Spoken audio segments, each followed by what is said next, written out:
പിന്നെ V D Satheesan പറഞ്ഞുകൊണ്ടിരിക്കുന്നത് ഞങ്ങൾ വീട് ഉണ്ടാക്കി കൊടുത്തിട്ടുണ്ട് എന്നാണ്.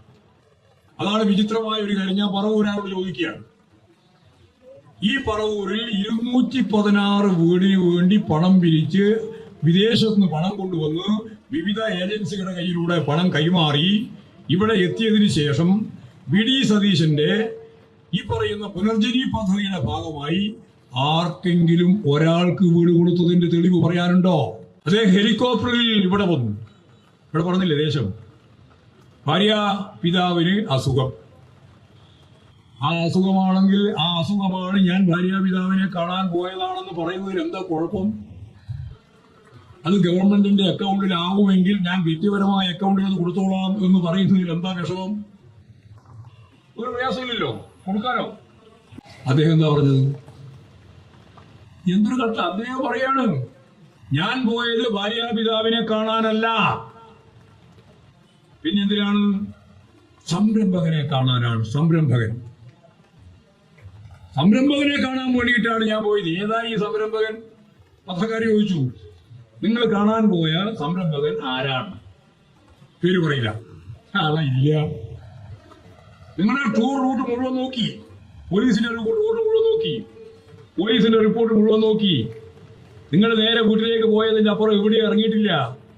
ഇനി അയാൾ എന്ന് പറഞ്ഞാൽ ഈ പറയുന്ന മനുഷ്യനായിരിക്കുമല്ലോ, വേറെ ആരെങ്കിലും വരൂല്ലോ, സംരംഭകൻ. ആ സംരംഭകൻ വീട്ടിലാണോ വന്നത്? ഇത് വീട്ടിൽ നിന്ന് ചർച്ച ചെയ്യേണ്ട കാര്യമാണോ? മറ്റു മന്ത്രിമാരെയും അതുപോലെ തന്നെ ഉദ്യോഗസ്ഥന്മാരെയും ഒഴിവാക്കിയിട്ട് മുഖ്യമന്ത്രിയുമായി വീട്ടിൽ പോയി വീട്ടിൽ നിന്ന് ചർച്ച ചെയ്യേണ്ട കാര്യമാണോ സംരംഭകന്റെ പ്രശ്നം? ശുദ്ധ അസംബന്ധം പറയാ, കളവ് പറയാ, അതിന് ഒരു മടിയുമില്ല. രാവിലെ എഴുന്നേറ്റ് പത്രസമ്മേളനത്തിൽ കളവ് പറയാൻ യാതൊരു മടിയുമില്ല. അദ്ദേഹം ഇവിടെ ഈ കേരളം കണ്ട ഏറ്റവും പ്രധാനപ്പെട്ട ഒരു ദുരിതപൂർണമായ ദിവസങ്ങളാണ് കടന്നുപോയത്. ആ മത്സ്യത്തൊഴിലാളികളെ കാണാതായിട്ട് കടലിൽ പോയാൽ മന്ത്രി പറയാ, എത്ര ലാഘവത്തോടു കൂടിയാ പറയുന്നത്? കടലിൽ പോയാൽ ബോഡി കിട്ടാൻ സമയം പിടിക്കുന്നു എന്ന് പറഞ്ഞാൽ ഊർജ്ജസ്വലമായ ഒരു രക്ഷാപ്രവർത്തനവും ഇല്ല. പച്ചയായിട്ട് പറഞ്ഞാണ്. അത് മുരളി പറഞ്ഞാണ്. വേറൊരു പ്രധാനപ്പെട്ട മന്ത്രിയുണ്ട്. ആ മന്ത്രി KSRTCയിൽ കയറി പോകുന്ന സ്ത്രീകളെ സംബന്ധിച്ചാ പറഞ്ഞത്. പറഞ്ഞു കേട്ടില്ല? നിങ്ങൾ അപമാനിക്കുക. ഗവൺമെന്റിന്റെ ഒരു പരിപാടിയായിട്ടാണ് സ്ത്രീകൾക്ക് ഓർഡിനറി ബസ്സിൽ മാത്രം, മറ്റെല്ലാ ബസ്സിലും പറഞ്ഞാൽ തീർത്ഥാടനത്തിലൊക്കെ പോകാമെന്നാ പ്രസംഗിക്കുക കോൺഗ്രസ്സുകാരൻ. തീർത്ഥാടനത്തിലൊക്കെ പോകാം, എവിടെയും പോകാൻ നിങ്ങൾക്ക് സ്ത്രീകൾക്ക് യാത്രക്ക് കൂലി വേണ്ട. എന്നിട്ട് ആ വകുപ്പ് കൈകാര്യം ചെയ്യുന്ന മന്ത്രി CP ജോൺ പറയാ, ഇവര് ഈ പെണ്ണുങ്ങൾ അല്ലെങ്കിൽ ആ കുടുംബം മക്കളെ സ്കൂളിൽ പറഞ്ഞയക്കുന്നത് നല്ല വിദ്യാഭ്യാസം കിട്ടാൻ ഫീസ് കൊടുക്കുന്ന സ്കൂളിൽ. അച്ഛനും അമ്മക്കും സ്കൂളില്ലാതിരുന്നാൽ ആശുപത്രി വരാന്തയിൽ പോയി കിടന്ന് ചികിത്സ, ബസ്സില് തള്ളിക്കയറ്റം. എന്നിട്ട് പറഞ്ഞത് പാപമായിട്ട് അഭിനയിക്കുകയാണ്. നിങ്ങളെ പറ്റിയാ പറഞ്ഞ സ്ത്രീകളെ പറ്റി പാവമായിട്ട് അഭിനയിക്കുകയാണ്. ഇവന്റെ ഔദാര്യം പോലെയാണ്. നമ്മുടെ കൃത്യമായിട്ട് നികുതി പണമല്ലേ, നമ്മുടെ നികുതി പണമല്ലേ ഈ കൊടുക്കുന്ന പൈസയെല്ലാം. ഔദാര്യം പറ്റുന്ന സ്ത്രീകളെ പോലെ അഭിമാനഭാവമുള്ള ആർക്കും ആ ബസ് കയറാൻ പറ്റാത്ത രീതിയിലുള്ള മനസ്സുണ്ടാക്കാനാണ് CP ജോൺ എന്ന് പറയുന്ന വകുപ്പ് മന്ത്രി പരസ്യമായിട്ട് പറയുന്നത്. അപമാനിക്കുകയാണ്. മുഖ്യമന്ത്രിയുടെ ഈ തട്ടിപ്പ്, ബിനാമി ഏർപ്പാട്, ജനങ്ങളെ കബളിപ്പിക്കുന്ന നിലപാട്, മുണ്ടക്കൈ ദുരന്തത്തിന്റെ ഭാഗമായിട്ട് അതിനുശേഷം നടത്തിയുള്ള തട്ടിപ്പ്, ഇതെല്ലാം ജനങ്ങളോട് തുറന്നു പറയേണ്ടിയുണ്ട്. ഞാൻ നേരത്തെ പറഞ്ഞ പോലെ 3 മാസം പോലും പൂർത്തിയാകുന്നതിന് മുമ്പ് കേരളത്തിൽ ഇതുപോലെ ഒരു ഗവൺമെന്റ് ഉണ്ടായിട്ടില്ല എന്ന് ജനങ്ങളെ കൊണ്ട് പറയിപ്പിക്കുന്ന മുഖ്യമന്ത്രിയും മന്ത്രിമാരുമുള്ള UDFന്റെ ഗവൺമെന്റ് സംവിധാനമായിട്ട് കേരളം മാറിക്കഴിഞ്ഞിരിക്കുകയാണ്. വി ഡി സതീശൻ മുമ്പ് ഗോൾവാൾക്കറുടെ ഫോട്ടോന്റെ മുമ്പിൽ പോയി നമസ്കരിച്ച് പുഷ്പാർച്ചന നടത്തുന്ന ചിത്രം നമ്മൾ കണ്ടതാണ്. RSSുമായി BJPയുമായിട്ടുള്ള ലിങ്ക്, ഡീലുള്ള കാര്യം, അതിനടിസ്ഥാനപ്പെടുത്തിയിട്ടാണോ നിങ്ങൾക്ക് UK പോകാൻ, ഇംഗ്ലണ്ടിലേക്ക് പോകാൻ കേന്ദ്ര ഗവൺമെന്റ് അംഗീകാരം നൽകിയത്? അല്ല നൽകിയിട്ടുണ്ടോ? അല്ല നൽകിയിട്ടില്ലേ? ഈ കാര്യം ഇപ്പോഴും വ്യക്തമാക്കിയിട്ടില്ല. ഇതവിടെ പ്രവേശിക്കുന്നതിന് വേണ്ടിയുള്ള അംഗീകാരം. UK എന്ന രാജ്യത്തേക്ക് ഇംഗ്ലണ്ടിലേക്ക് പോകാനുള്ള വിസക്കുള്ള അംഗീകാരം. എന്നാൽ അവിടെ എത്തിക്കഴിഞ്ഞാൽ ഒരു വിദേശ പൗരൻ അവിടെ എത്തിയാൽ ഒരു വിദേശ പൗരൻ ഇംഗ്ലണ്ടിൽ നിന്ന് UK നിന്ന് ബർമിംഗ്ഹാം ഉൾപ്പെടെയുള്ള കേന്ദ്രങ്ങളിൽ വിളിച്ചു ചേർത്ത നിരവധി യോഗങ്ങളിൽ ഈ കേരളത്തിലുണ്ടായ ദുരന്തം, പ്രളയം അതീവ ഗൗരവതരമാണെന്നും ആ ഗൗരവതരമായ ദുരന്തം ഏറ്റവും കൂടുതൽ ഏറ്റുവാങ്ങേണ്ടി വന്ന നാട് എന്റെ മണ്ഡലമായ പറവൂരാണെന്നും ആ പറവൂരിലുള്ള പാവപ്പെട്ട മനുഷ്യർക്ക് അദ്ദേഹം അവിടെ എന്ന് പറഞ്ഞത് 216 വീടുകൾ, തയ്യൽ മെഷീൻ്റെ കാര്യം പറയണ്ടേ, അത് ഞാൻ ചെയ്യുന്നതാണെന്നാണ്. ഒരു 216 വീടെങ്കിലും വെച്ചു കൊടുക്കാൻ വേണ്ടി ഇവിടെ പറഞ്ഞതുപോലെ 2000-ലധികം വീടുകൾ വെച്ചു കൊടുത്ത മണ്ഡലമാണ് ഈ മണ്ഡലം. അത് കൃത്യമായി ഇടതുപെട്ട ജനാധിപത്യങ്ങളുടെ പരിപാടിയുടെ റീബിൽഡ് പദ്ധതിയുടെ ഭാഗമായിട്ടാണ്. പക്ഷെ അദ്ദേഹം പറഞ്ഞത് 216 വീട് വെച്ചു കൊടുക്കണം. 216 വീട് വെച്ചു കൊടുക്കാനുള്ള പണം നിങ്ങൾ തരണം. അദ്ദേഹത്തിന്റെ അസംബ്ലിയിൽ വന്ന പ്രശ്നം അടിസ്ഥാനപ്പെടുത്തിയിട്ട് അദ്ദേഹം പറഞ്ഞു, ഒരു നയാ പൈസയും ഞാൻ പിരിച്ചിട്ടില്ല, പണം പിരിച്ചിട്ടില്ല എന്നാണ്. കളവാണല്ലോ എപ്പോഴും പറയുക. ആ കളവ് പിടിക്കപ്പെട്ടപ്പോൾ പിടിച്ചത് വെറുതെയല്ല, നിയമസഭ അതിൻ്റെ അകത്ത് തന്നെയുള്ള MLA-മാർ,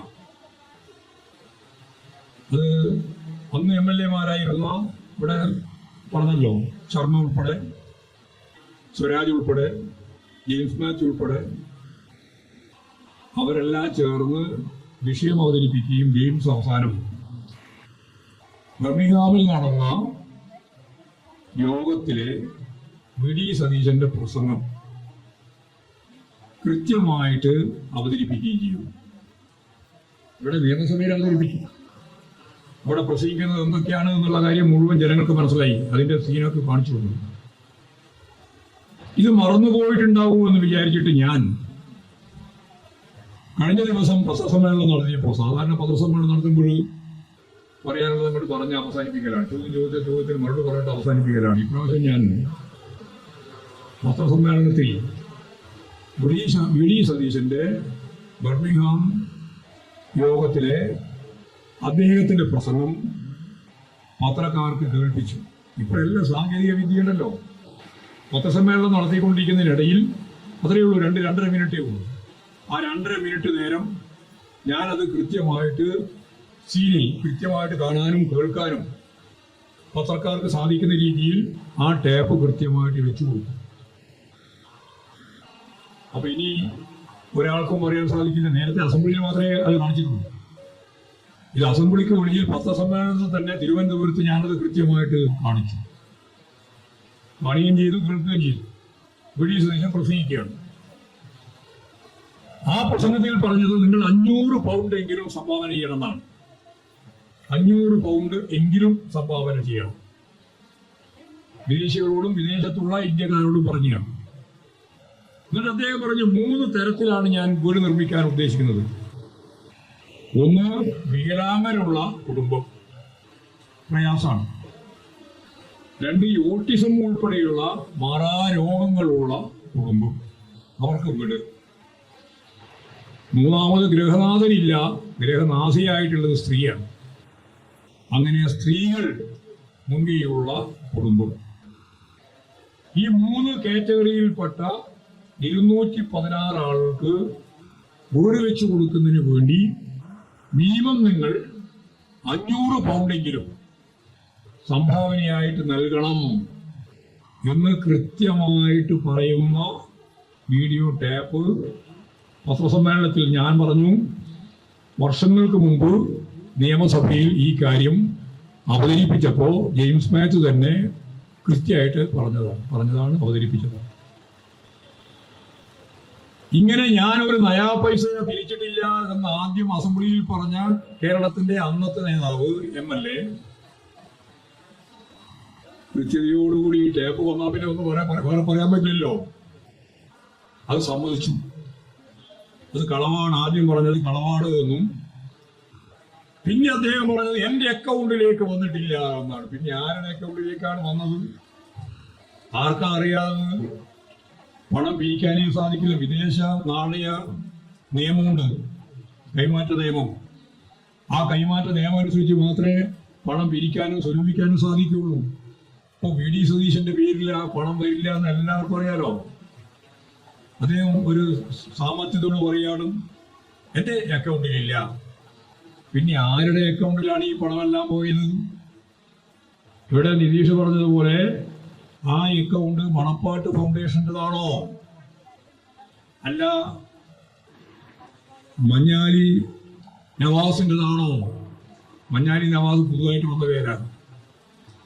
ഇതെല്ലാം ഒരു ബിനാമി സംവിധാനമാണ്. ഇതൊന്നും ആരും മനസ്സിലാക്കിയില്ല എന്ന് വി.ഡി. സതീശൻ ധരിക്കണ്ട.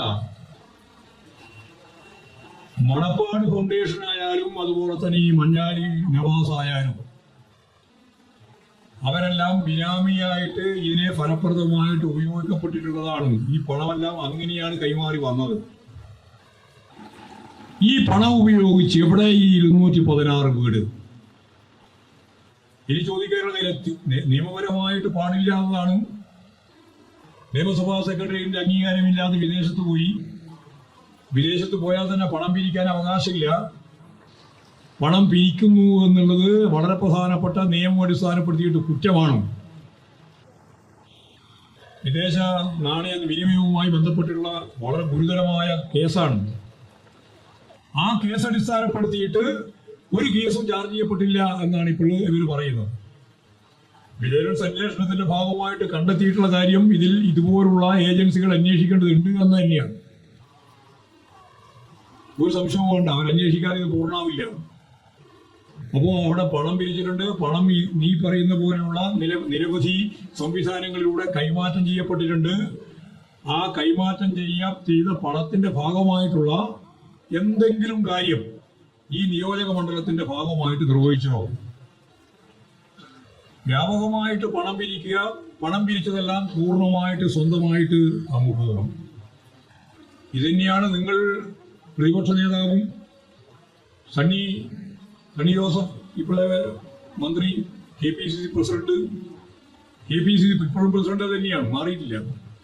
ആ പ്രസിഡന്റ് പോയപ്പോൾ ഞങ്ങളുടെ ജോയിന്റ് അക്കൗണ്ടിൽ മുണ്ടക്കൈ ദുരന്തത്തിന്റെ ഭാഗമായിട്ടുള്ള ആളുകൾക്ക് വീട് വെച്ചു കൊടുക്കാൻ ഞങ്ങൾ 230 വീട് വെച്ചു കൊടുക്കുമെന്നാണ് പറഞ്ഞത്. 100 വീട് കോൺഗ്രസിൻ്റെത്, 100 വീട് രാഹുൽ ഗാന്ധിയുടേത്, 30 വീട് യൂത്ത് കോൺഗ്രസിൻ്റെ. അങ്ങനെ 230 വീട് വെച്ചു കൊടുക്കാൻ വേണ്ടിയിട്ട് ഞങ്ങൾ പണം പിരിച്ചിട്ടുണ്ട്. പണം പിരിക്കുക എന്ന് പറഞ്ഞാൽ അത് വളരെ രസകരമാണ്. കേരളത്തിലെ ഇടതുപക്ഷ ജനാധിപത്യ മുന്നണി ജീവനക്കാർ ഉൾപ്പെടെയുള്ള എല്ലാവരോടും പറഞ്ഞു ഫണ്ടിലേക്ക്, മുഖ്യമന്ത്രിയുടെ ദുരിതാശ്വാസ നിധിയിലേക്ക് പണം നൽകണം. അപ്പോൾ അന്ന് പ്രതിപക്ഷത്തിരിക്കുന്ന UDF തീരുമാനിച്ചു ഒരു നയാ പൈസയും കൊടുക്കേണ്ടതില്ല, പ്രതിപക്ഷ പാർട്ടികൾ കൊടുക്കേണ്ടതില്ല, MLA മാർ കൊടുക്കേണ്ടതില്ല, MP മാർ കൊടുക്കേണ്ടതില്ല, ആരും ഒരു പൈസയും മുഖ്യമന്ത്രിയുടെ ദുരിതാശ്വാസ നിധിയിലേക്ക് കൊടുക്കേണ്ടതില്ല. മുഖ്യമന്ത്രിയുടെ ദുരിതാശ്വാസ നിധിയിൽ കൊടുത്താൽ അതിനൊന്നും വ്യക്തതയുണ്ടാവില്ല എന്ന് അന്ന് പ്രസംഗിച്ചതാണ് വി.ഡി. സതീശൻ. എന്നിട്ട് ഞങ്ങൾ തന്നെ രീതിയിൽ പണം പിരിക്കുമെന്നാണ്. അന്ന് KPCC പ്രസിഡന്റ് ആയിരുന്നത് നിങ്ങൾക്കെല്ലാം അറിയുന്നത് പോലെ സുധാകരനാണ്, K. സുധാകരൻ. ആരും പണം എവിടെയും വേറെ കൊടുക്കാൻ പാടില്ല. നമ്മുടെ നിധിയിലേക്ക് പണം നൽകണം. എല്ലാവരും നിധിയിലേക്ക് പണം നൽകി. MLA മാർ, MP മാർ, സാധാരണക്കാരായ ആളുകൾ, കോൺഗ്രസിന്റെ പ്രവർത്തകര്, കേരളത്തിലുടനീളം ഇന്ത്യയുടെ വിവിധ മേഖലയിൽ ലോകത്തിന്റെ പല ഭാഗത്തുള്ള ആളുകളിൽ നിന്നെല്ലാം പണം വാങ്ങി നിങ്ങൾ. അങ്ങനെ കോടിക്കണക്കിന് ഉറുപ്പിക കിട്ടി എന്നാണ് വെബ്സൈറ്റിൽ പറഞ്ഞത്. കോടിക്കണക്കിന് ഉറുപ്പിക. എത്ര കോടിയാണെന്നും പറഞ്ഞില്ല, 100 കണക്കിന് കോടിയാണ് നിങ്ങൾ തിരിച്ചത്. ഈ 230 വീടുണ്ടാക്കുന്നതിന് വേണ്ടി യൂത്ത് കോൺഗ്രസുകാർ വേറെ പിടിച്ചു. കോൺഗ്രസുകാർ ഞാൻ ഈ പറഞ്ഞ പോലെ പിരിച്ചു. MP മാരും MLA മാരും പണം കൊടുത്തു എന്നാണ് പറയുന്നത്. ലോകത്തിന്റെ വിവിധ മേഖലയിൽ നിങ്ങൾ പണശേഖരണം നടത്തി. ആ പണശേഖരം നടത്തിയത് പുനർജനി പോലെ തന്നെ. ഒരു നയാ പൈസയുടെ ബാക്കി ഇപ്പോഴില്ല എന്നാ പറയുന്നത്. എല്ലാം തീർന്നു പോയി. അത്രേ ഒരു 4-5 കോടി ഉറുപ്പിയുടെ കണക്കാകെ ഒരു കടലാസ് കൊണ്ടുവന്നിട്ട് സണ്ണി ജോസഫ് പറഞ്ഞത് ശുദ്ധ അസംബന്ധ കണക്കാണ്. വ്യക്തമായ ഒരു കണക്കും പറഞ്ഞിട്ടില്ല. അമ്മ പറഞ്ഞു ഞങ്ങൾ വീടുണ്ടാക്കി കൊടുക്കും, ഞങ്ങൾ സ്ഥലം എടുത്തു. ആന കയറുന്ന ഒരു സ്ഥലം ഇപ്പോൾ എടുത്തിരിക്കുകയാണ്. അവിടെ ആനാക്കൂട്ടത്തോടുകൂടി വരുന്ന സ്ഥലമാണെന്ന് ഇപ്പൊ എല്ലാവരും മനസ്സിലായിട്ടുണ്ട്. അവിടെ കൊണ്ടുപോയിട്ട് വളരെ ശക്തമത്തായ എതിർപ്പ് വന്നപ്പോ രാഹുൽ ഗാന്ധിയെയും പ്രിയങ്ക ഗാന്ധിയെയും കൊണ്ടുവന്ന് തറക്കല്ലിട്ടു. തെരഞ്ഞെടുപ്പിന് മുമ്പാണ്. ഞങ്ങൾ 230 വീടിന്റെ തറക്കല്ലിട്ടു എന്ന് അവർ പറഞ്ഞു. ആ തറക്കല്ലിന്റെ മേലെ ഒരു കല്ല് ഇതേവരെ വെച്ചിട്ടില്ല. കല്ല് വെക്കുന്നതിന് വേണ്ടി ഞങ്ങളുടെ അക്കൗണ്ടിലുള്ള പൈസ ബാക്കിയില്ല എന്ന് സണ്ണി ജോസഫ് പറയുകയും ചെയ്തു. നിങ്ങൾ എത്ര കോടി ഉറുപ്പിയുടെ കൊള്ളയാ നടത്തിയത്? പാവപ്പെട്ട മനുഷ്യന്റെ ജീവൻ പൊരിഞ്ഞു പോയ ശവം ചൂണ്ടിക്കാണിച്ചു.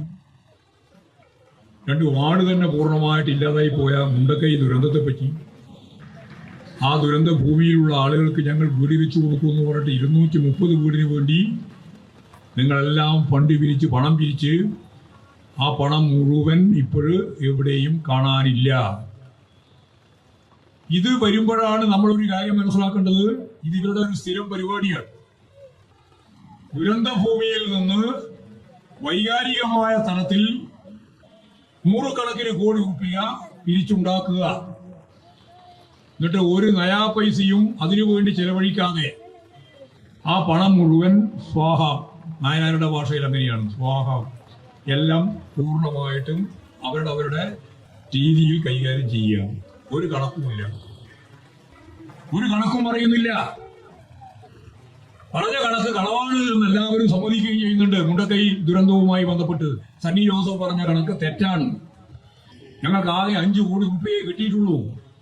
അതിൽ യൂത്ത് കോൺഗ്രസ് തന്നെ 1 കോടിയിലധികം കൊടുത്തിട്ടുണ്ട് എന്ന് അവരും പറയുന്നുണ്ട്. ഈ പണമെല്ലാം എവിടെയാ പോയേ? യൂത്ത് കോൺഗ്രസ്സുകാർ പിരിച്ച മുഴുവൻ കൊടുത്തിട്ടില്ല എന്ന് എല്ലാവർക്കും അറിയാലോ. കോൺഗ്രസ് പിരിച്ച പണം അവിടെ പോയി ജോയിന്റ് അക്കൗണ്ടിലുണ്ട് താങ്കൾ പറഞ്ഞത്, അതില്ല. അപ്പൊ അതിന്റെ മുന്നിലാണ് യഥാർത്ഥത്തിൽ 2018 ദുരന്തം വന്നപ്പോഴുള്ള ഈ ചിത്രം. ഇങ്ങനെ കളവ് ശക്തിയായി പറഞ്ഞുകൊണ്ടിരിക്കുന്ന ഒരു ഘട്ടത്തിൽ ഇവിടെ പറഞ്ഞില്ലേ, 2018 അവസാനമാകുമ്പോൾ ചോദ്യം ചോദിച്ചു, എപ്പോഴാണ് നിങ്ങൾ ഇതിന്റെ കൃത്യമായ കണക്ക് പറയുക? അപ്പൊ വി ഡി സതീശൻ പറഞ്ഞു 2019 ഡിസംബറിൽ എന്തോ മുഹൂർത്തം, 2019 ഡിസംബറിൽ ഞങ്ങൾ ഇതിന്റെ കൃത്യമായ കണക്ക് അവതരിപ്പിക്കും. 2019 എവിടെയും കണക്ക് അവതരിപ്പിച്ചിട്ടില്ല. പിന്നെ വി ഡി സതീശൻ പറഞ്ഞുകൊണ്ടിരിക്കുന്നത് ഞങ്ങൾ വീട് ഉണ്ടാക്കി കൊടുത്തിട്ടുണ്ട് എന്നാണ്.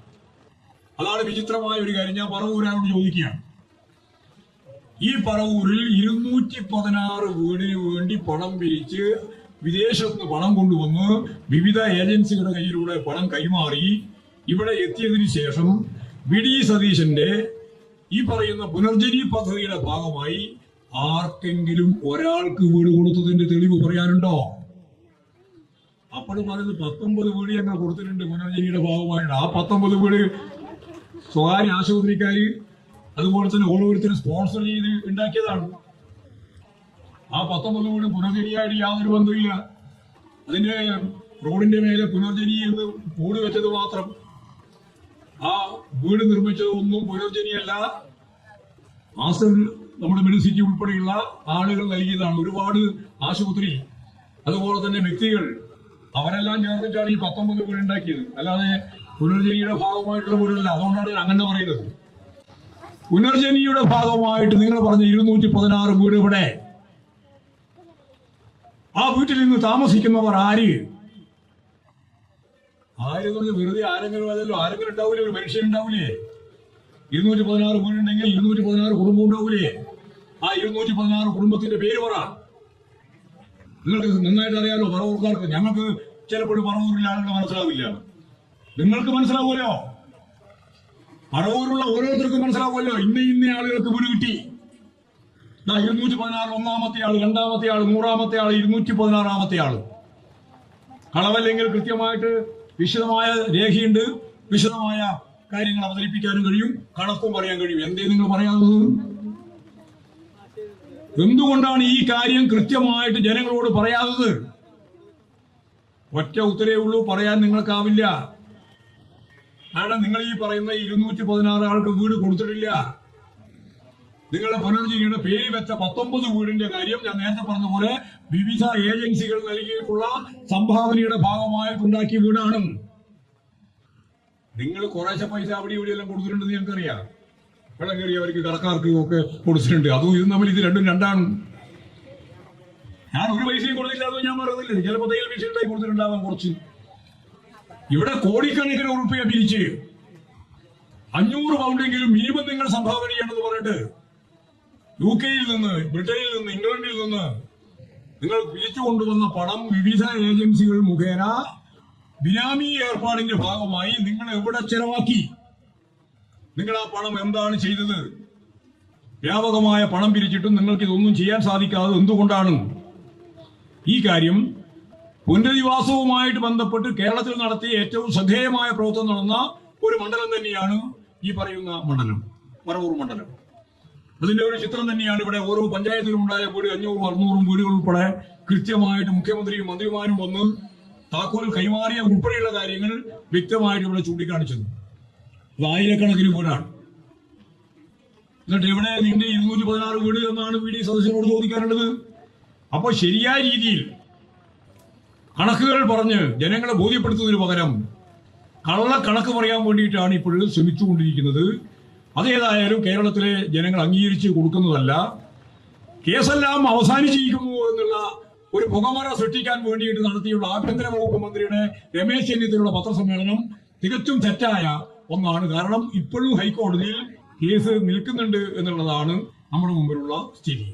അപ്പോൾ പ്രളയത്തെ ഉപയോഗപ്പെടുത്തി വലിയ രീതിയിൽ, ഞാൻ നേരത്തെ പറഞ്ഞല്ലോ, ഞങ്ങളല്ല ഈ തുടങ്ങിയത് രാജേന്ദ്ര പ്രസാദാണ്. PS രാജേന്ദ്ര പ്രസാദ് എന്ന യൂത്ത് കോൺഗ്രസിന്റെ ഈ ജില്ലയിലെ ജനറൽ സെക്രട്ടറിയായി പ്രവർത്തിക്കുന്ന മനുഷ്യനാണ് ആദ്യമായിട്ട് വിജിലൻസ് കേസ് യഥാർത്ഥത്തിൽ കൊടുക്കുന്നത്.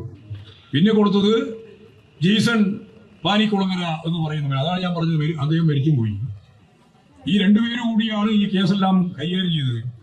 ഇത്രയും ഗുരുതരമായ പ്രശ്നം ഉണ്ടായിട്ടും അത് സംബന്ധിച്ച് എന്തെങ്കിലും പറയാൻ, യാതൊരു കാര്യവും വിശദീകരിക്കാൻ അദ്ദേഹം കൂട്ടാക്കുന്നില്ല. ഓരോ ദിവസവും ഓരോ കളവ് പറഞ്ഞു പോവുക എന്നുള്ളതാണ് അദ്ദേഹത്തിന്റെ സമീപനം.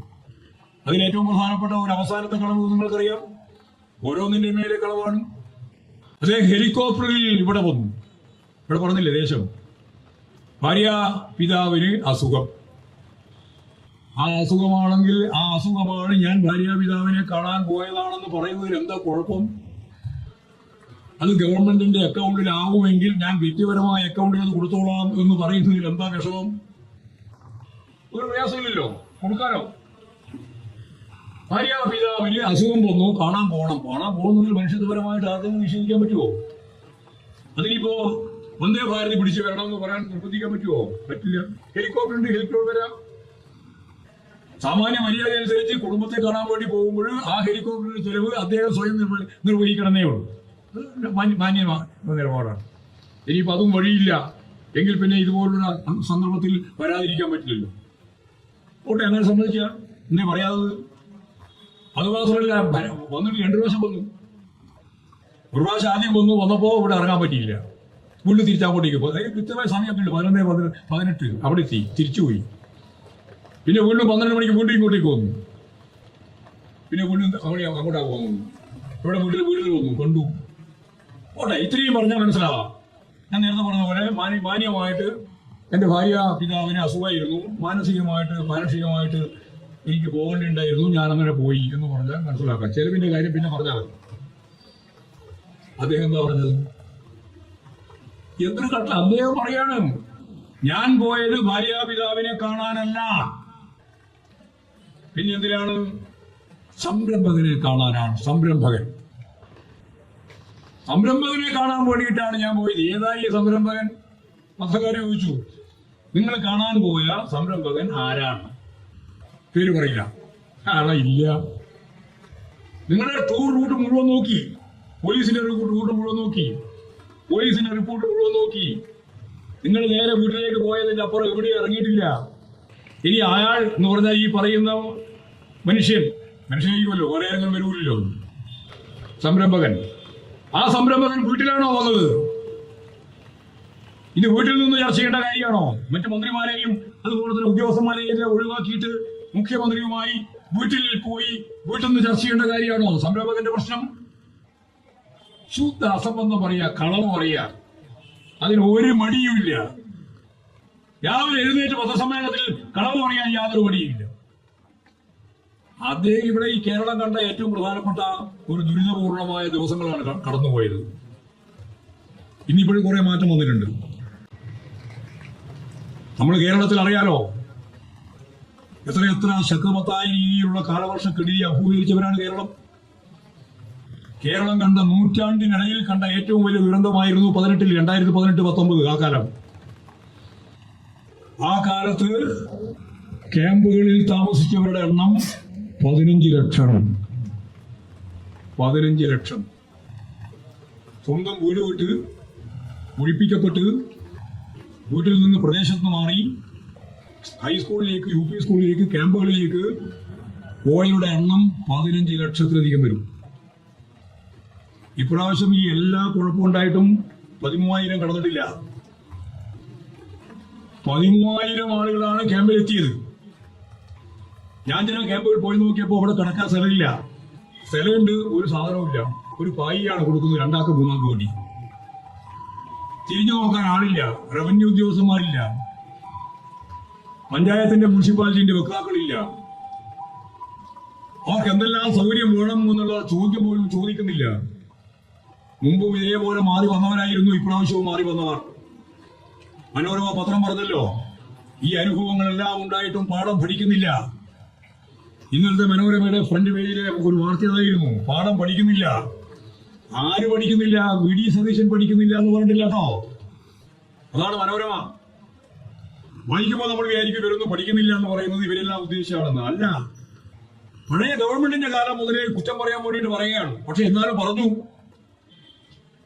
ഈ അനുഭവത്തിന്റെ വെളിച്ചത്തിൽ പാഠം പഠിക്കുന്നില്ല. ആ പാഠം പഠിക്കാത്തതിന്റെ ഭാഗമായിട്ട് കഴിഞ്ഞ പ്രാവശ്യം എവിടെയൊക്കെ ദുരന്തമുണ്ടായോ ആ ദുരന്തമുണ്ടായ മേഖലയിൽ തന്നെയാണ് ഇപ്രാവശ്യവും ദുരന്തമുണ്ടായത്. ദുരന്ത നിവാരണം ഫലപ്രദമായി കൈകാര്യം ചെയ്യപ്പെട്ടിട്ടില്ല. നേരത്തെ ഇവിടെ പറഞ്ഞില്ലേ, വലിയ രീതിയിലുള്ള മഴ ഉണ്ടാവാൻ പോകുന്നു എന്നുള്ള കേന്ദ്രത്തിന്റെ മുന്നറിയിപ്പ് ഉണ്ടായിരുന്നു മണിക്കൂറുകൾക്ക് മുമ്പ്. പക്ഷെ അത് അവഗണിച്ചു. റെഡ് അലർട്ട് പ്രഖ്യാപിക്കാൻ പോലും തയ്യാറായില്ല. ഓറഞ്ച് അലർട്ടൊക്കെയാണ് പ്രഖ്യാപിച്ചത്. വലിയ മഴയായിരുന്നു പല സ്ഥലത്തും, വലിയ വെള്ളപ്പൊക്കം, അതിന്റെ ഭാഗമായിട്ടുള്ള പ്രശ്നങ്ങൾ ഒന്നും പരിഹരിക്കുന്നതിന് വേണ്ടിയിട്ട് ഒരു തരത്തിലുള്ള ഇടപാട് നടത്താൻ മുഖ്യമന്ത്രിയില്ല. മുഖ്യമന്ത്രി അവിടെയും ഇവിടെയും 2 ഫോൺ കോൾ കൊണ്ട് അവസാനിപ്പിക്കാൻ കഴിയുന്നതാണോ ഈ ദുരന്ത നിവാരണം? കേരളത്തിന്റെ ദുരന്ത നിവാരണത്തിന്റെ ചെയർമാൻ മുഖ്യമന്ത്രിയാണ്. ആ മുഖ്യമന്ത്രി 4 ദിവസം ഈ പ്രളയകാലത്ത് ഇവിടെ ഞാൻ നേരത്തെ പറഞ്ഞ പോലെ ഹെലികോപ്റ്റർ യാത്ര, ഉച്ചഭക്ഷണം, നിങ്ങൾക്കെല്ലാം അറിയുന്നത് പോലെ വളരെ പ്രധാനപ്പെട്ട പ്രമാണിയുടെ വീട്ടിൽ കണ്ടില്ലേ വിഭവങ്ങൾ, നിരത്തി വെച്ച വിഭവം, പത്രം അത് റിപ്പോർട്ട് ചെയ്തിട്ടുണ്ട്. ഉച്ചഭക്ഷണം അവിടെ, പിന്നെ ജ്വല്ലറി ഉടമയുടെ ഭാഗമായിട്ടുള്ള ഉദ്ഘാടനം. ഇവിടെ വെള്ളം കയറി പാവപ്പെട്ട മനുഷ്യർ മരിച്ചുകൊണ്ടിരിക്കുകയാണ്, നിരവധി ജീവൻ നഷ്ടപ്പെടുകയാണ്. അതാണ് തിരുവനന്തപുരത്ത് ജോണിന്റെ ജോണിന്റെ മക്കള് ജിജോ എന്ന് പറയുന്ന ഒരു കുട്ടിയുണ്ട്, പെൺകുട്ടി. ആ കുട്ടി ചോദിക്കുകയാണ് മുഖ്യമന്ത്രിയോട്, എന്റെ പാപ്പയെ കാണാതായിട്ട് 5 ദിവസമായി. നിങ്ങൾ ഹെലികോപ്റ്ററുമായിട്ട് ഭാര്യാപിതാവിനെ കാണാൻ പോയി. 5 ദിവസമായിട്ട് കാത്തിരിക്കുന്ന ഞങ്ങളുടെ മുമ്പിൽ ഒരു സാന്ത്വന വാക്ക് പറയാൻ പോലും ഒരാളുണ്ടായില്ല. കണ്ണീരോടുകൂടി പറഞ്ഞ കാര്യമാണ് തന്റെ സ്വന്തം പാപ്പയെ പറ്റി. അന്വേഷിച്ചിട്ട് ഒരു പിടുത്തമില്ല. അപ്പോഴാണ് നമ്മുടെ വേറൊരു മന്ത്രി, ഇവരെല്ലാം ഓരോരുത്തരും ഓരോന്ന് പറഞ്ഞുകൊണ്ടിരിക്കുകയാണ്. ആ മന്ത്രി പറഞ്ഞത് കടലിലേക്ക് പോയാൽ പിന്നെ ബോഡി കിട്ടാൻ കുറെ സമയം പിടിക്കുന്നു. കടലിൽ പോയാൽ പിന്നെ ബോഡിയാ കിട്ടുക, നമ്മൾ ബോഡി കിട്ടുക പറയാ. കടലിൽ പോയി കാണാതായി എന്നല്ലേ മാധ്യമം പോലും പറയുന്നത്, കാണാതായി. പാവപ്പെട്ട മത്സ്യത്തൊഴിലാളികളല്ലേ, ആ മത്സ്യത്തൊഴിലാളികളെ കാണാതായിട്ട് കടലിൽ പോയാൽ മന്ത്രി പറയാ എത്ര ലാഘവത്തോടു കൂടിയാ പറയുന്നത്. കടലിൽ പോയാൽ ബോഡി കിട്ടാൻ സമയം പിടിക്കുന്നു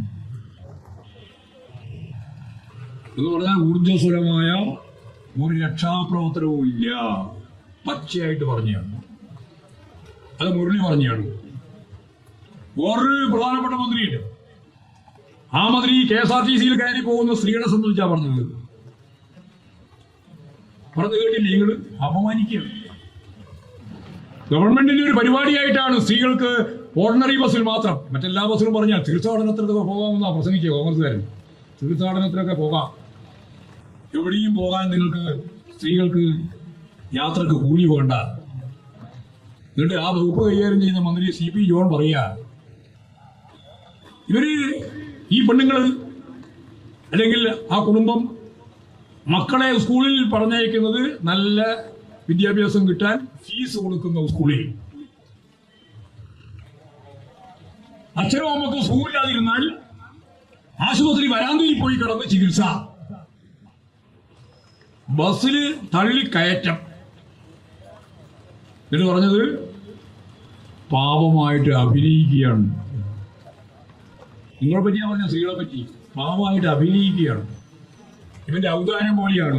നമ്മുടെ കൃത്യമായിട്ട് നികുതി പണമല്ലേ, നമ്മുടെ നികുതി പണമല്ലേ ഈ കൊടുക്കുന്ന പൈസയെല്ലാം. ഔദാര്യം പറ്റുന്ന സ്ത്രീകളെ പോലെ അഭിമാനഭാവമുള്ള ആർക്കും ആ ബസ് കയറാൻ പറ്റാത്ത രീതിയിലുള്ള മനസ്സുണ്ടാക്കാനാണ് CP ജോൺ എന്ന് പറയുന്ന വകുപ്പ് മന്ത്രി പരസ്യമായിട്ട് പറയുന്നത്. അപമാനിക്കുകയാണ്. അതിനെതിരായ സ്ത്രീകളും അതുപോലെ തന്നെ ജനങ്ങളും ജനാധിപത്യ കേരളവും ശക്തിയായിട്ട് പ്രതിഷേധിക്കേണ്ടത് തന്നെയാണ്. ഒരു ഭാഗത്ത് കേരളത്തിന്റെ മുഖ്യമന്ത്രി താനൂഹിതം പറയുക, മറുഭാഗത്ത് എന്തും യാതൊരു തരത്തിലുള്ള ഗൗരവമില്ലാതെ കടലിലേക്ക് പോയാൽ ബോഡി കിട്ടാൻ പിന്നെ താമസിക്കേണ്ടി വരുമെന്ന് പറയുന്ന മന്ത്രി, വകുപ്പ് മന്ത്രി. അത് നമുക്കറിയാം, കരുണാകരന്റെ മകനാണ് മുരളീധരൻ. സ്ത്രീകളെ അവമാനിക്കുന്ന പണി വകുപ്പ് കൈകാര്യം ചെയ്യുന്ന ജോൺ. ഓരോ മന്ത്രിമാരും മുഖ്യമന്ത്രി ഉൾപ്പെടെ 70 ദിവസമായിട്ടുള്ളൂ ഈ അധികാരത്തിൽ വന്നിട്ട്. 70 ദിവസം, 3 മാസമായിട്ടില്ല. 2 മാസം കഴിഞ്ഞ് 10 ദിവസം കഴിഞ്ഞപ്പോഴാണ് ഈ ദുരന്തം വന്നത്. ആ ദുരന്തം പരിഹരിക്കാൻ നിങ്ങൾക്കാവുന്നില്ല. ഞാൻ ദുരന്തത്തെയല്ല കുറ്റം പറയുന്നത്, ദുരന്തം ഉണ്ടാവും, ഇനിയും ഉണ്ടാവും. അത് നമ്മുടെ ഗവൺമെന്റാണോ, പിണറായി വിജയന്റെ ഗവൺമെന്റാണോ അല്ല VD സതീശന്റെ ഗവൺമെന്റാണോ നോക്കിയിട്ടല്ലോ ദുരന്തം ഉണ്ടാവുന്നത്. പ്രതിയുടെ പ്രതിഭാസത്തിന്റെ ഭാഗമായിട്ട് ദുരന്തങ്ങൾ വരാം. സഖാക്കളെ, സുഹൃത്തുക്കളെ, ദുരന്തങ്ങൾ ഉണ്ടായാൽ ആ ദുരന്തം കൃത്യമായിട്ട് കൈകാര്യം ചെയ്യുന്നതിലാണ് ശേഷി, കഴിവ്. അതാണ് കഴിഞ്ഞ 10 കൊല്ലക്കാലം പിണറായി ഗവൺമെന്റ് എന്തെല്ലാം ഒന്ന് നോക്കി വന്നു. അതുപോലെ തന്നെ കോവിഡ് വന്നു. അതിന്റെ മുമ്പിൽ ഞാൻ നേരത്തെ പറഞ്ഞ 18-19 ദുരന്തം വന്നു. എല്ലാ ദുരന്തം വന്നവും ജനങ്ങളെ ചേർത്ത് നിർത്തി, ഒപ്പം നിർത്തി, ഒരു പരാതിയുമില്ലാതെ 15 ലക്ഷം ആളുകളെ മാറ്റിപ്പാർപ്പിക്കേണ്ടി വന്ന കേരളത്തിൽ എല്ലാ ക്യാമ്പുകളിലേക്കും ആവശ്യമുള്ള വസ്ത്രങ്ങൾ, ആവശ്യമുള്ള സാധനങ്ങൾ, ആവശ്യമുള്ള എല്ലാ അത്യാവശ്യമുള്ള മുഴുവൻ സാധനങ്ങളും കൃത്യമായിട്ട് എത്തിച്ചില്ലേ? ഗവൺമെന്റ് ചെലവിൽ മാത്രമല്ല എത്തിച്ചത്, ഗവൺമെന്റ് മാത്രമല്ല ഈ സാധനങ്ങളെല്ലാം എത്തിച്ചത്. യൂണിവേഴ്സിറ്റി കോളേജിലെ കുട്ടികൾ, 100 കണക്കിന് കുട്ടികൾ കേരളത്തിന്റെ വിവിധ മേഖലകളിൽ, പക്ഷെ തിരുവനന്തപുരത്ത് ഉൾപ്പെടെ ഈ ക്യാമ്പുകളിലേക്ക് കൊണ്ടുവരുന്ന സാധനങ്ങൾ മുഴുവൻ കൃത്യമായിട്ട് കളക്ട് ചെയ്ത് റെഡിയാക്കി പാക്ക് ചെയ്ത് വെക്കുന്ന പണിയെടുത്തില്ലേ അവര്? ചെറുപ്പക്കാരികൾ 100 കണക്കിന് രാവകലില്ലാതെ പണിയെടുത്തു. ഇതെല്ലാം ഈ കേരളം കണ്ടതല്ലേ സന്നദ്ധ പ്രവർത്തനം. നമ്മുടെ മത്സ്യത്തൊഴിലാളികളെ പോരാളികളായിട്ടാണ് സഖാവ് പിണറായി വിജയൻ പറഞ്ഞത്, നമ്മുടെ യോദ്ധാക്കളായിട്ടാണ്. അവരാണ് പല സ്ഥലത്തും വള്ളവുമായിട്ട് പോയി ആളുകളെ രക്ഷപ്പെടുത്തി കൊണ്ടുപോകുന്നത്. ബോട്ട് മാത്രമല്ല, നമ്മൾ മത്സ്യത്തൊഴിലാളികൾ ഉൾപ്പെടെയാണ്. അവരെല്ലാം ചേർന്ന് നടത്തിയിട്ടുള്ള പ്രവർത്തനത്തിന്റെ അനുഭവം കേരളത്തിലുണ്ട്. അതിനെല്ലാം ചുക്കാൻ പിടിച്ചുകൊണ്ട് വൈകുന്നേരമാകുമ്പോൾ പത്രക്കാരുടെ മുമ്പിൽ കാര്യങ്ങൾ ഓരോന്നോരോന്നായിട്ട് കേരളത്തിന്റെ മുഴുവൻ ചിത്രവും അവതരിപ്പിക്കുന്ന കേരളത്തിന്റെ മുഖ്യമന്ത്രി സഖാവ് പിണറായി വിജയന്റെ ചിത്രം ഈ കേരളത്തിലെ മുഴുവൻ മനുഷ്യന്റെയും മനസ്സിലുണ്ട്. അതായിരുന്നു കഴിഞ്ഞ 10 കൊല്ലക്കാലത്തെ നമ്മുടെ അനുഭവം. ഇവിടെ ദുരന്തമുണ്ടായിട്ട് 5 ദിവസം തിരിഞ്ഞു നോക്കിയില്ല. 6ാമത്തെ ദിവസമാണ് പത്രസമ്മേളനം നടത്തിയത്. അത് കഴിഞ്ഞിട്ടാണ് നിങ്ങൾ കണ്ടതുപോലെ ഇന്നിപ്പോ കുട്ടികളെല്ലാം എടുത്തു നിൽക്കുന്ന ഫോട്ടോ ഉണ്ട് VD സതീശന്റെ. ഇന്നൊരു വാർത്തയായി വന്നിട്ടുണ്ട്. അത് പത്തനംതിട്ട ജില്ലയുമായി ബന്ധപ്പെട്ട ദുരിതാശ്വാസ പ്രവർത്തനവുമായി ബന്ധപ്പെട്ട കേന്ദ്രങ്ങളിലാണ്. എവിടെയും ഒന്നും കൊടുക്കാനില്ല, കിട്ടുന്നില്ല.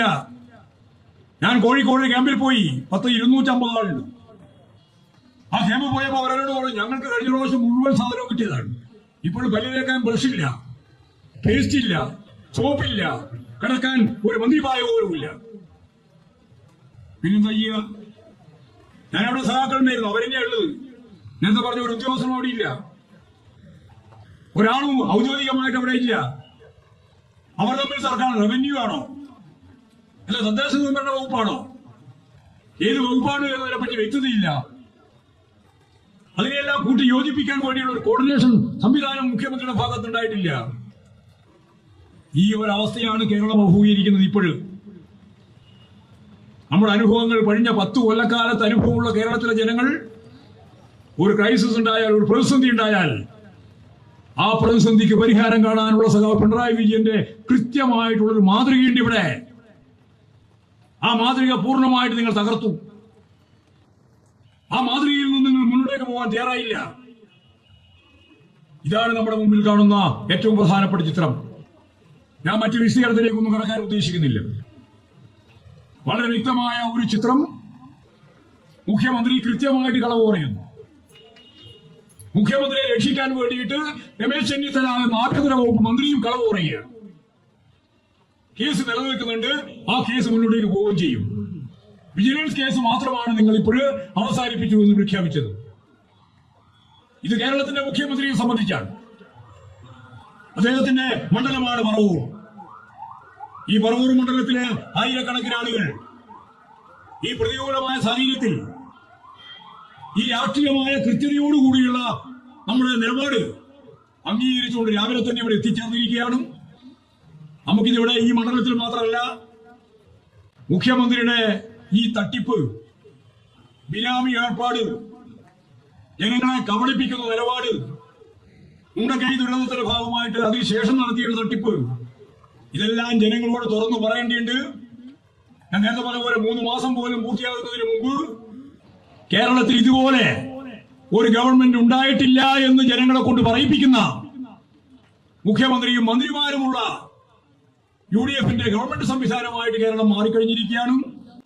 ഇതിനെതിരായി ജനങ്ങളെ അണിനിരത്തിക്കൊണ്ട് അതിശക്തമത്തായ സമരങ്ങളിലേക്ക്, പോരാട്ടങ്ങളിലേക്ക് നമുക്ക് പോകേണ്ടി വരും. പുനർജനി തട്ടിപ്പോടെ അവസാനിപ്പിക്കാൻ തീർച്ചയായിട്ടും ജനങ്ങൾ പ്രതിബദ്ധതയോടുകൂടി മുന്നോട്ടേക്ക് വന്നാൽ സാധിക്കും.